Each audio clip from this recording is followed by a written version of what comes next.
ఒక్కటంటే ఒక్కటి 10 వాగ్దానాలుంటే 10 హామీలుంటే మనకు 10లో కనీసం ఒక్కటైనా సాధించుకున్నారా అంటే సంవత్సరాలు ముఖ్యమంత్రిగా ఉన్నారు కానీ ఒక్కటంటే ఒక్క హామీ కూడా తెచ్చుకోలేకపోయాం, ఒక్కటి కూడా సాధించుకోలేకపోయాం. 10 సంవత్సరాల కింద ఎక్కడ గొంగలి వేసామో అక్కడే ఒక్క మెట్టు కూడా అభివృద్ధి లేదు. మరి మన బిడ్డల భవిష్యత్తు కథ ఏమిటి? వాళ్ళకు ఉద్యోగాలు ఎలా వస్తాయి? ఈ రోజు 19 లక్షల మంది బిడ్డలు ఉద్యోగాలు లేకుండా తిరుగుతున్నారు.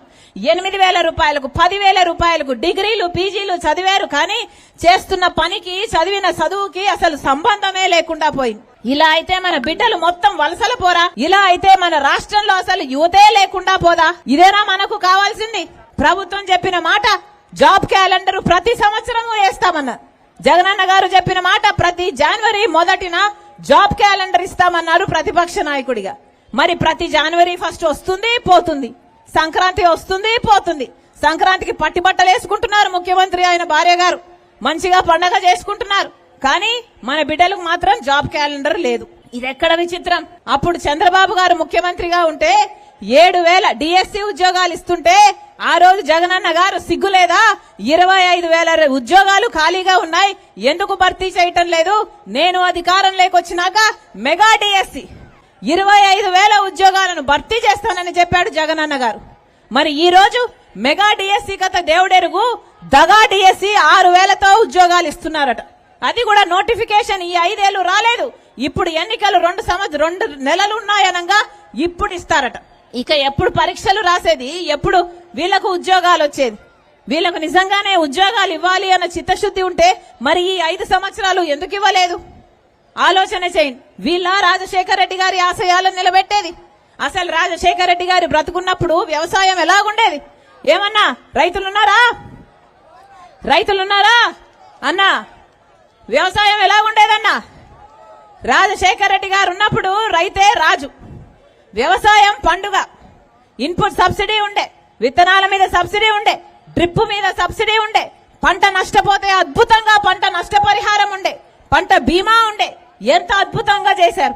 రుణమాఫీ చేశాడు, గిట్టుబాటు ధరనిచ్చారు, పెట్టుబడి ధర తగ్గించాడు. విత్తనాలు ఎక్కడైనా ఎక్కువ అమ్ముతే వీల్లేదు అని సుప్రీంకోర్టు వరకు వెళ్లి కొట్లాడి మరీ తగ్గించారు. ఉందా ఇప్పుడు ఈ పరిపాలనకు ఆ చిత్తశుద్ధి ఉందా? అసలు రైతు నష్టపోతే కనీసం అయ్యో నష్టపోయావా అని నష్టపరిహారం కూడా ఇచ్చే ప్రభుత్వం కాదు. వీళ్ళ రాజశేఖర రెడ్డి గారి ఆశయాలను నిలబెట్టేది? ఏం చెప్పాడు జగనన్న గారు? ఇక్కడే ఉంది ఒక మద్యం షాపు. అన్నా మీ షాపు గురించి మాట్లాడట్లేదు గాని ఏం చెప్పాడు జగనన్న గారు? పూర్తి మద్యపాన నిషేధం చేస్తానన్నాడు.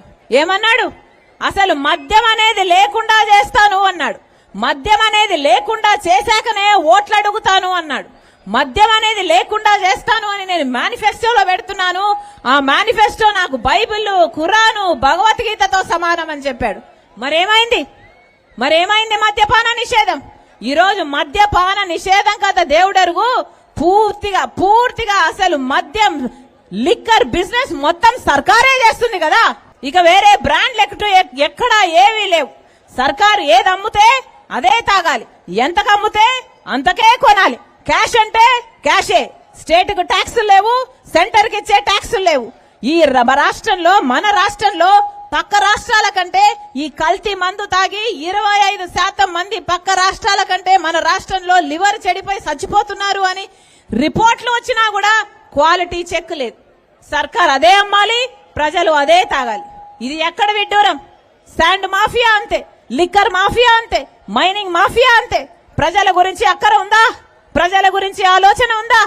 8 లక్షల కోట్ల రూపాయల అప్పుల కుప్ప ఉంది ఈ రోజు మన రాష్ట్రం మీద. ఎవరు కట్టాలి ఇదంతా? పైగా చెప్తారు మేమంతా బటన్ నొక్కడానికట. బటన్ నొక్కడానికే అప్పులు చేశారట. మీరు బటన్ నొక్కేది కేవలం 55,000 కోట్ల రూపాయలు. అంటే 5 సంవత్సరాలు వేసుకున్నా కూడా 2.5 లక్ష కోట్ల రూపాయలు. మిగతా 5.5 లక్ష కోట్ల రూపాయలు ఏమైంది డబ్బంతా? అప్పు చేసి పప్పు కూడు అన్నారు ఎవరు? మన పెద్దలు. అలాగే ఉంది మన పరిస్థితి. 8 లక్షల కోట్ల అప్పు ఉంది. అయినా కూడా మన ప్రజలకు ఏమైనా బాగుపడ్డారా అంటే దేనికి డబ్బు లేదు. రాజధాని కట్టుకోవడానికి డబ్బు లేదు, పోలవరం కట్టుకోవడానికి డబ్బు లేదు, ఫీజు రీఎంబర్స్మెంట్ కి డబ్బు లేదు, మెట్రో వేసుకుందామంటే డబ్బు లేదు, కనీసం రోడ్లు వేసుకుందామంటే డబ్బు లేదు, కనీసం జీతాలు టైంకి ఇద్దామంటే కూడా డబ్బు లేదు. ఏమైపోయినట్టు ఈ డబ్బంతా? మీ డబ్బు, ప్రజల డబ్బు. ఏమైపోయినట్టు?